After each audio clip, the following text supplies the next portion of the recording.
क्या आप जानते हैं कि हिंदू पंचांग में प्रदोष काल कितना महत्वपूर्ण माना जाता है? खासकर जब यह बुधवार को आता है तो इसे बुध प्रदोष व्रत कहा जाता है। आज हम उज्जैन के पंडित आनंद भारद्वाज से जानेंगे इस दिन के कुछ अचूक उपाय और कैसे ये उपाय भोलेनाथ को प्रसन्न कर सकते हैं। तो चलिए शुरू करते हैं। प्रदोष व्रत, जो भगवान शिव को समर्पित है, धार्मिक ग्रंथों में बहुत उत्तम माना गया है। इस दिन भगवान शिव की आराधना करने से उनकी कृपा प्राप्त होती है और जीवन के कष्ट दूर होते हैं। अगर आप संतान सुख की कामना कर रहे हैं तो बुध प्रदोष व्रत आपके लिए बहुत महत्वपूर्ण हो सकता है। इस बार ज्येष्ठ माह के शुक्ल पक्ष की त्रयोदशी तिथि 19 जून को सुबह 7:29 बजे से शुरू होकर 20 जून को सुबह 7:49 बजे तक रहेगी। इसलिए बुध प्रदोष व्रत 19 जून को रखा जाएगा। अपने भारत में देखा गया कि अनेक व्रत और त्यौहार कहे गए हैं और इनमें कुछ विशेष व्रत कहे गए, जैसे एकादशी व्रत, प्रदोष व्रत और पूर्णिमा, संक्रांति, ऐसे व्रत कहे गए हैं। उसमें अभी आने वाला है 19 जून को यह बुध प्रदोष आ रहा है। यह प्रदोष व्रत भगवान शिव जी महाराज को बड़ा प्रिय है तथा इसमें भगवान शिव शंकर तथा गौरी जी का पूजन किया जाता है तथा प्रदोष का व्रत भी एकादशी की तरह ही रखा जाता है। प्रदोष के व्रत करने से अनेक प्रकार से लाभ प्राप्त होते हुए भगवान शिव शंकर जी को प्रसन्नता के लिए तथा संतान सुख के लिए, धन सुख के लिए अलग अलग सप्त प्रदोष कहे गए हैं। 7 बार जिस प्रकार आते हैं, 7 वारों में एक एक प्रदोष आता है, तो उसमें ही अभी बुध प्रदोष आ रहा है। बुधवार को प्रदोष आ रहा है तो इसलिए बुध प्रदोष ही पड़ रहा है। इस बुध प्रदोष में भगवान शिव शंकर जी का पूजन किया जाए।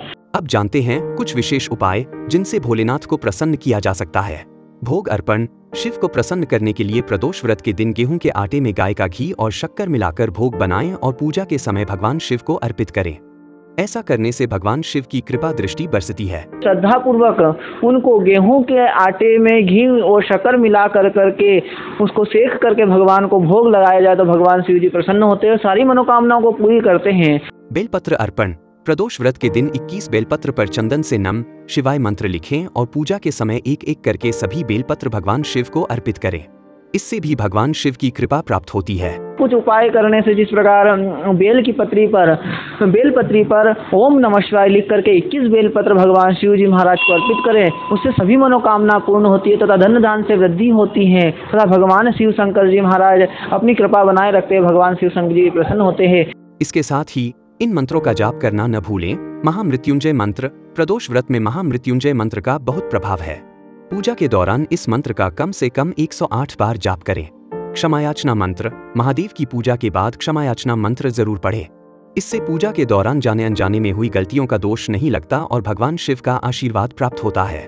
इस प्रकार कुछ उपाय है जो कि हम बुध प्रदोष को कर सकते हैं, जिससे घर में धन्य धान तथा सुख संपत्ति आदि बनी रहे तथा हमारे जीवन मंगल में रहे। इस प्रकार की कामना करके भगवान शिव शंकर से आशीर्वाद प्राप्त करें कि ये बुध प्रदोष आपके लिए, सबके लिए शुभ रहे। बुध प्रदोष व्रत रखने से न सिर्फ आपके जीवन के कष्ट दूर होते हैं बल्कि जीवन में सुख शांति और संतान सुख की प्राप्ति भी होती है। तो इस 19 जून को भगवान शिव की आराधना करें और इन अचूक उपायों को अपनाएं। लोकल 18 के लिए उज्जैन से शुभम मरमट की रिपोर्ट।